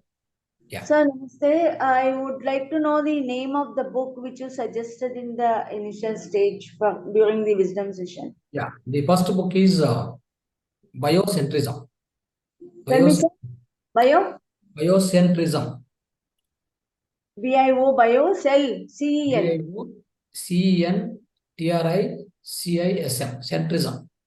Okay. CENTRIZ. SM, centrism. SAM. Centrism. Okay. Biocentrism. Robert Lanja, author. Okay. Klanja. LANZA. Lanza. Okay. So you will understand consciousness in the scientific way. Okay, sir. Okay. Yes. Other book you noted down, right? Another one, what is that, sir? Bio, this only one book you had told. Other book also I suggested, Theory of Reality. Okay. Theory of Reality, not relativity. Theory of Reality. Reality by David Weber. David Weber. V-E-B-E-R. You can note down. David Weber. Right. Okay, sir. Thank you. There is one more book you can refer, but I didn't remember the author name. But Dog knows when his owner is coming to house. Okay. Okay. Wonderful book. Okay. Very nice. Very So nice. Dog knows. dog knows when his owner is coming to house. Okay. Okay. So it is on what, sir? It is that is also. Yeah. See On the- what happens is dog will be able to communicate. Dog has got the such a instinct. The God Yes. has given instinct. With Mm, its consciousness, it can guess what time the owner is coming. correct. Goes Yes. out. By the time he's coming out, it will be waiting on the outside. Right. It will communicate to the consciousness of the owner. Okay. Owner doesn't know. Owner is to his mind, to his body, it will not be known, but it will be communicating to his consciousness. That is the Okay. power we have. But we forgot that animals are living in that consciousness. Okay. So we humans have that power, you are saying. Yes, yes. So, okay, when we connect with the other soul, I think we will be able to do Yes, that. yes, definitely. Yes, that is also one sort of inclusion at the same time that Like telepathy communication, all this is possible. Okay, just yes, with the thought only, I can release a thought so that you will start doing that at your exactly. side. Yeah, If you yeah, release a thought from my side, you will get a response. So right. such is the power of a human being, but we depend on the gadgets now. Yeah, that's We lost that. But the animals won't depend on any gadgets, right? yes. They depend on what? They depend on their mother nature. Mother Nature, They are, and they are, they are actually living in the lap of the mother nature. yes, sir. We are not living in the lap of the mother nature.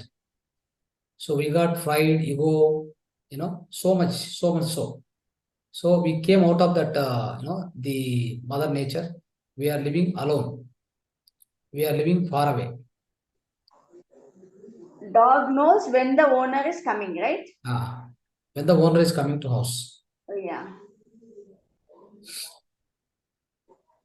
See, there is one. Is it available in Amazon? Yeah, it is Amazon. Amazon you can buy. Yes. Okay. And there is one master, basically one lady. So it is somewhere in the dense forest in the different country, I'm telling you.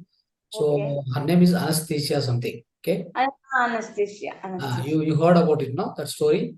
Yeah. So you know the story clearly? Yes, sir. Suddenly it's not coming. I heard it. I heard it that, it speaks with the. Yes. It speaks and it live and it everything. Whatever she wanted, food she wanted, the birds will bring and give. The animals will come and bring. All this. So that is anesthesia, one lady. So in the very childhood, was very child, she was very small child. Okay. Somehow what happened, their parents, I think their parents have died and all this thing. Then so she as a small, infant baby, she left in the forest. So she doesn't know she's a animal being or she's a human being, right? She started just growing, and when she was there alone, then all the rabbits, parrots, all the squirrels, and all the different animals. Okay, all these animals they start coming as a friends, and they used to give some water, they used to give the food and all these things. Slowly, They somehow started it became a friend. It became a friend and it became among the animals. among Isn't them. it? So now what she does is she just communicate to all the animals with her own thought power. Whatever Exactly. she wanted, just communicate, then they'll bring. So likewise, she became one in the forest only. Even Yes. the tigers, lions, they won't do anything. Right. Right. Okay, so see, whenever you switch off the mind, see, let me tell you, the great yogis and great masters, when they are practicing a dense forest, the so-called, even in our PSSM also, our the old our Guruji, like our Guruji master again, like our Patriji ka master. So Sadananda Yogi is there. So whenever he only told in one instance, he was doing a great sadhana, deep sadhana in one of the Sri Saram forest. Okay. So that point of time, So there are 3-4 suddenly. So there were a lot of people around him. In fact, so suddenly there are two tigers came and sat in front of him. Okay, they sat in front of him, and he was casual, and he was as it is like that, and he was he was started talking to him. All other people ran away. All Yes. other people ran away. He was just sitting there, and they came and sat like this, and they were communicating to him. So then after they both communicated and spent some time, and then they went. Okay, after they went away, all people came back again. Then Swamiji told, so they are actually great masters in the previous life, So they came in this format, and they came and sat in front of me. Don't Okay. afraid of that. Very nice. Super. Yeah. Yeah. Okay. So likewise, what happens with the masters? The masters have got no mind. They are in the no mind state. Whenever you are in the no mind state, with what you are now, you are a consciousness, a pure consciousness, isn't it? When your consciousness, animal consciousness, and the bird, especially I can tell you, birds and animals, all this plant consciousness is almost pure. The reason there is no mind involved. Okay, Yes. that conscious mind is not there. The conscious mind is there, but it's a limited mind. It is limited to the basic instincts. It's not more than the basic instincts. So anything to think beyond that instincts, they don't have capacity. Exactly. So what happens is they live with the nature. Always they live with the nature. So when they are living the nature, that means they are a pure consciousness. Okay. We also come to the same state. You also forego your mind. You just remove your mind first. And then you come to the pure state of consciousness. Then you can communicate, you can coordinate, you can make friendship. So they won't do anything for you. So they definitely see, animal will understand so much. I'm telling you, animal first they understand your consciousness, they connect your consciousness so quickly. Yes, sir. Yes. That I am really feeling it, and I am experiencing it also. Yeah, Actually, that's what I'm trying to say. So wherever I go, I do not know. Now, I think past 10-15 days it's happening. Too many butterflies are fluttering near me. okay. Butterflies. And Yes, also, it is very near. Otherwise, butterflies will not come very near to us. yes, It yes. comes and it sits on me, Oh, and great, great, great. it is also coming near me. And if I touch also, it is not flying. It is Great, coming. great. Wonderful, wonderful. And So this happens. that is the power of consciousness. Okay. That is the Yeah. power of consciousness. So that's why anybody who live with the consciousness, Yes. definitely the nature will sit with you. Nature Yes. is with you. Yes, it's Okay, happening. nature is far away with us because we are not living in the consciousness. We are not living, or we are not living in the consciousness awareness. We are always far away from the consciousness. Yes, yes, yes. And one more experience also I would like to share here. Even the touch me not plant. Touch me not plant also is very friendly with me. I Oh, just, just touch initially, and a few days it happened. It closes automatically, and then I started talking with that plant. great, great, I am great. very sorry, actually. I should not have touched you. Kindly forgive me, please. I am very sorry. I apologize. Everything I talked to her, and then I pat that touch me not plant, and I don't know. I just close my eyes and do meditate in front of it, and just keeping quiet. When I just open, just 2-3 minutes it will take. That's just it opens fully, and opens fully, and it as if it is smiling at me. I feel the smile of the plant in front of me. Very good. I- See, and actually, J.C. Bose, or Sir J.C. Bose, our scientist, Indian scientist, have communicated with all the plants. He communicated with the plants. He recorded their feelings, right? yes. So the consciousness of he has proved that our J.C. Bose, our Indian scientist, has proved that the plants have got consciousness. Till the time, many of the foreign scientists and all, they say that the trees doesn't have consciousness. Hmm.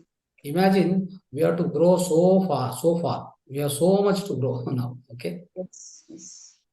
Very nice, actually. Very Yes. nice. Speaking with the nature is wonderful. Wonderful. Yes. I am really experiencing it. Right. Right. Okay. So Thank you. thank you so much, sir. It's Thank you. wonderful. Wonderful. Yes.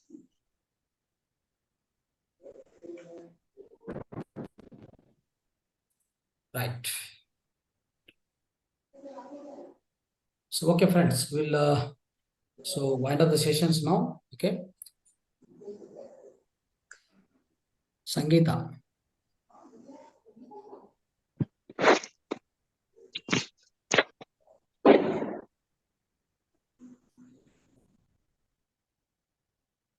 Sangeeta, you are unmuted.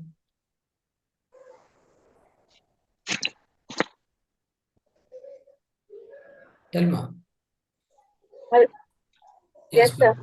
yes, speak. Yes, sir. Very nice session, sir. Some noise is coming. Some noise. Yeah. Now it's okay. No, it's okay. It's okay. Very nice session, sir. Today's also, yesterday's also, and the discussion also, like lots of theories and questions also clear in all this discussion, and such a nice soul we all are having together, and very nice knowledge you're sharing, sir. Very thankful to you for your hard work and your knowledge sharing and all wisdom you're sharing with us. Very thankful, sir. Thank you, Ma. Thank you. Hello, And sir. Hello. Yes, Go madam. ahead. And if you can finish it, I'll talk after. no, I've already done.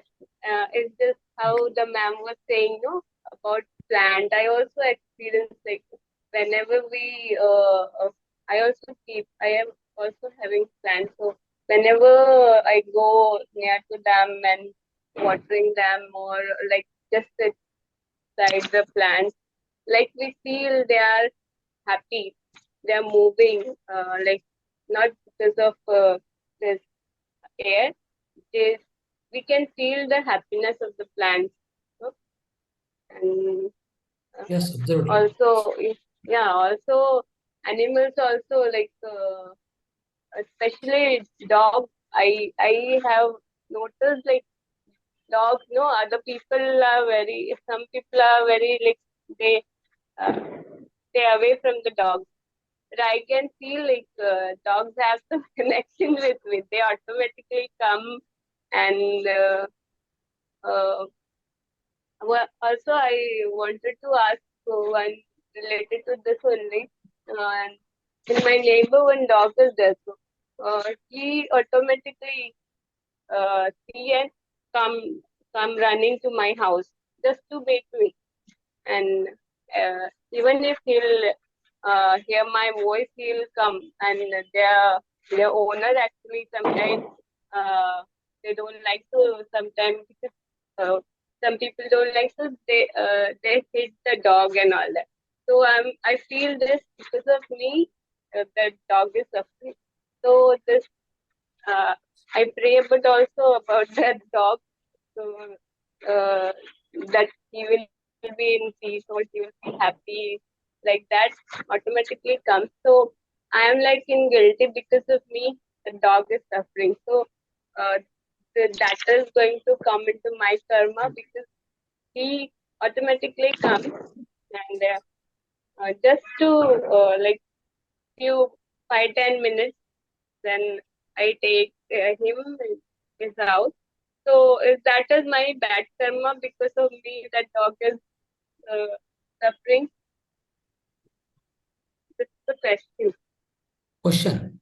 So, but so actually it was like we thought you are giving message. And it is message, but I'm getting this feeling of like because of me that the dog comes and then they hit the dog while he's coming like that. So I'm like a little bit just guilty because of me that dog is suffering. So is it my going to come in my bad karma like that.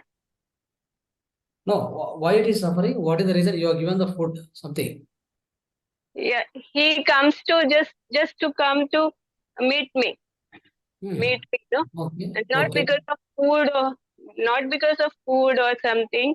Hmm. I gave him sometime I gave him also, but anyway, if he sees me, he come and meet and he like leave That's like what. that. See, that is not a bad. That's not a bad karma. No? It is good. It is good in a way. So your consciousness, its consciousness connected each other.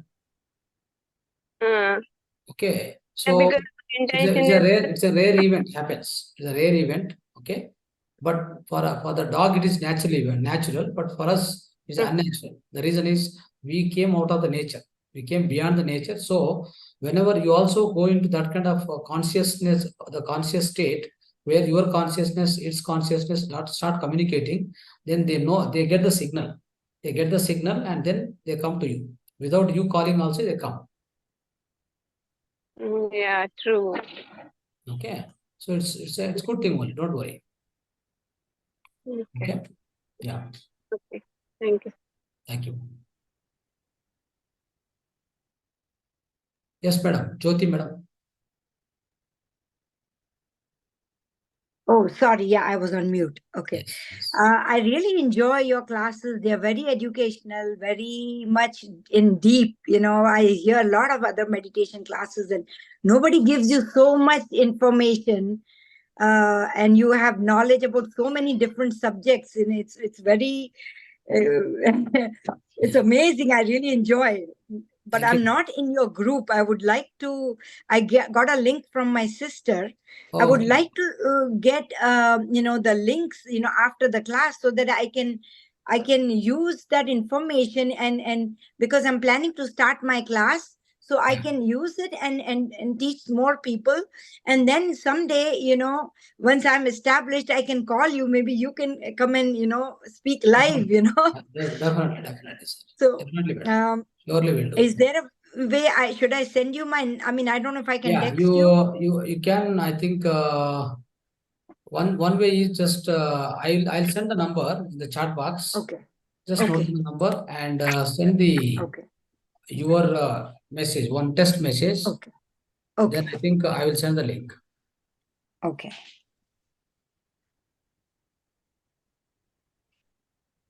Yeah. Okay. So to this number, please send a message, one WhatsApp test message. I'll forward the link. With that link, you can join the group.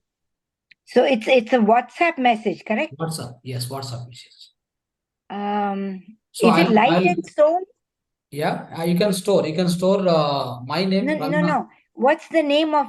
It's not showing up. Did not get it. Name you can store as Ranganath, Dr. Ranganath. Okay. You can see. Yeah. Okay. But I still didn't get it. Number you didn't get in the chat box?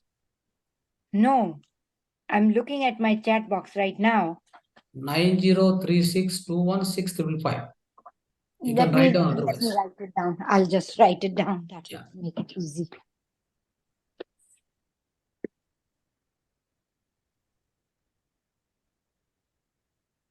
Yes, sir. Please go ahead. 90 36 21 21 6555. 555. 555. Okay. Yeah. Ranga Ranganath. Nathan. Excuse me, sir. It is not 545. I have also saved a number, and yesterday also I asked you for certain things, but I think it is not gone to you. No, it is coming to other people also. Okay. So that is why I'm not getting any reply.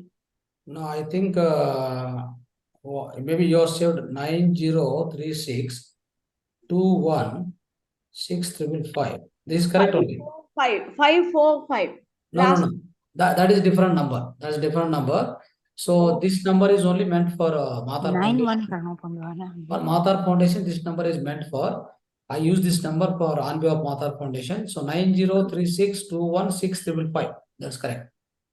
Okay. I Okay. also send on 545 number, and I think message in the rate mark is not there. The blue. You can use this now. You can use this number always. Okay, sir. Okay. I have sent messages actually for getting some notes from you, all that. I don't know. This number you will always be there with me. So for Mahavatar Foundation, you can use this. Okay. Right. Thank you so much. Right.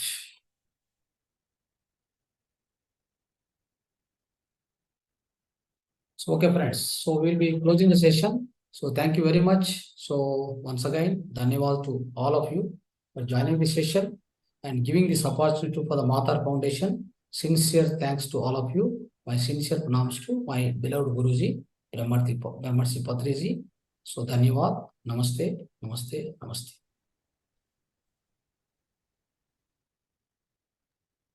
Thank you, Guruji. Shubhratri. Namaste. Namaste. I just sent you the number, sir. Yeah. Okay. Thank you. I'll wait for your link. Thank you. Appreciate it. Thank you.